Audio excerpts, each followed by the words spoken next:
সমুদ্র কখনো ঘুমায় না, একের পর এক ঢেউ তাকে বিরামহীন করে রাখে। ঠিক যেমন বাংলাদেশের কক্সবাজারের দীর্ঘতম সমুদ্র সৈকত আনন্দ উল্লাসে মাতিয়ে রাখে লাখো লাখো পর্যটকদের মন, এরই মাঝে সমুদ্রের গর্জন ছাড়িয়ে পাহাড় ঘেরা ছোট্ট একটি গ্রামে সবুজ প্রকৃতির মাঝে ঘুমিয়ে আছে 17 বছরের বালক নুরুল আমিন। চিরদিনের নিশ্চিন্ত নিরাপদ ঘুম।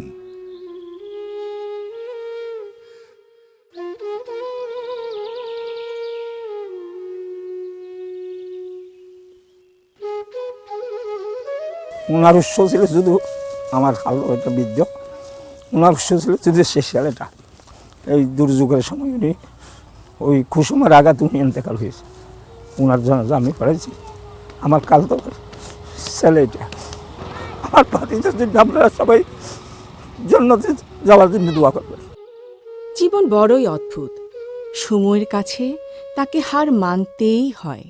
কত সংঘর্ষ, কত সংগ্রামী না করতে হয় সন্তানকে বড় করতে। পিতা, মাতা, ভাই, বোন, কত আবেগ, কত আশা, কত মায়া, সব শেষ হয়ে যায়, রয়ে যায় শুধু স্মৃতিটুকু। আমার নাম হচ্ছে সৈয়দ নূর, মাইয়া হচ্ছে সব ওয়াফ, ছেলে হচ্ছে দুইটা, 4টা হাজার মাইয়া আর মারা গেছে, ছেলে একটা মারা গেছে। এবার আজিম ওর মা ভাত মারে আর পুয়ারে মারি হলে রে আমার মিলিকে না গুলি নয়, গুলি ইঞ্চি না পরে ওই গুলির গুস আমাইছে রে, হ্যাঁ গুস আমাইছে। আল্লাহ তার মতের টাইনে দিলে করতে। পিতার কাঁধে পুত্রের লাশ, এর চেয়ে ভারী বোধহয় কিছুই নেই। 2024-এর জুলাই বিপ্লবে ঝরে যায় এভাবেই নুরুল আমিনের মতো সংগ্রামী কিশোরের জীবন।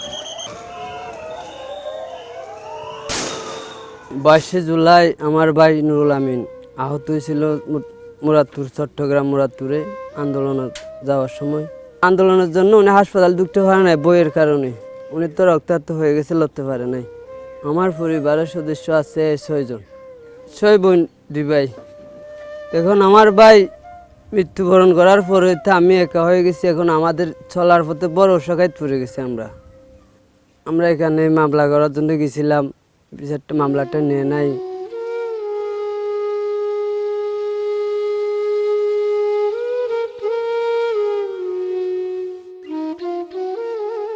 ও যখন এখানে লেখাপড়া করত তখন তার ভাষা এবং যে একটা কথাবার্তা খুব ভালো এবং বিনয়ী। তার ফ্যামিলির অভাব থাকার কারণে সে ছোটোবেলা থেকে চট্টগ্রামে ফাড়ি দেয় টাকা ইনকামের জন্য। 22 তারিখ যখন বাসা থেকে চট্টগ্রাম চাকরির উদ্দেশ্যে রওনা দেয়, তখন মুরাদপুর গাড়ি থেকে নামার পরে আন্দোলনের ওকে ধরে এখানে দিয়া এই বন্দুকের যে গুছা মারছে, এগুলা আমরা দেখছি, এগুলা বলার মতো আমার ভাষা নাই। গ্রাম ছেড়ে, পরিবার ছেড়ে, দূরে, অচেনা অজানা এক ব্যস্ততম শহরে। এই হলো নুরুল আমিনের বন্ধু ও রুমমেট, নাম আবুল বাশার। ও এখানে বাড়ি থেকে আসার সময় এখানে নামছে বাসের থেকে, নামার পরে এখানে আহত হয়েছে। কক্সবাজার সদর হাসপাতালে ভর্তি হয়েছিল। ভর্তি হওয়ার পরে এখানে ডাক্তার জবাব দিছে, সব মেডিকেলে ভর্তি হয়েছে, একদিন থাকছে, এরপরে মারা গেছে। এই সেই খাবার হোটেল যেখানে কাজ করত নুরুল আমিন। ও আমাদের এখানে চাকরি করতো, পড়াটা খালি করছিল। পরিবার অবস্থা উনি বলছে গরিব, এখন সরকার এখন একটা কিছু সহযোগিতা করলে এর পরিবারটা একটু ইয়ে হবে। আর কখনো কাজ শেষে একসাথে খাবার ভাগ করে খাওয়া হবে না, এই অপেক্ষা চিরদিনের। রুমে বন্ধুর জায়গাটায় আজ নতুন কেউ ঠাঁই নিয়েছে। পৃথিবী কারো জন্য থেমে থাকে না। আমি আবরার আল ফয়সাল সিয়াম, সমন্বয়ক হিসেবে দায়িত্ব পালন করেছি চট্টগ্রাম মেডিকেল কলেজের। আমরা জানি যে জুলাইয়ের আন্দোলনে যারা বিভিন্নভাবে আহত বা নিহত হতো তাদের একটা পুলিশের সার্টিফিকেট বা পুলিশের ভেরিফিকেশনের জন্য সর্বপ্রথম কিন্তু তাদেরকে চিরং মেডিকেল কলেজে আসতে হতো একটা সরকারি মেডিকেল হিসাবে। সেদিনের আমাদের কর্মসূচি ছিল, কর্মসূচি শেষ করে কিন্তু আমি এখানে আসি আমাদের শহীদ ভাইদের খোঁজখবর নেওয়ার জন্য। জুলাই বিপ্লবের কথা এখনও আমার মনে পড়ে। আমার এখনও স্মরণ হয় আসলে নুরুল আজিম নামে একজন হোটেল বয়ের কথা, যার নাম আমরা পরবর্তীতে আসল নাম জানতে পারি নুরুল আমিন নামে। কিডনি টোটালি ড্যামেজড হয়ে যায় এবং সে আমাদের মেডিকেলের ইউরোলজি ওয়ার্ডে ভর্তি ছিল। আসলে তার কথা স্মরণ করলে এখন আমার আসলে ওই দিনগুলোর কথা মনে পড়ে।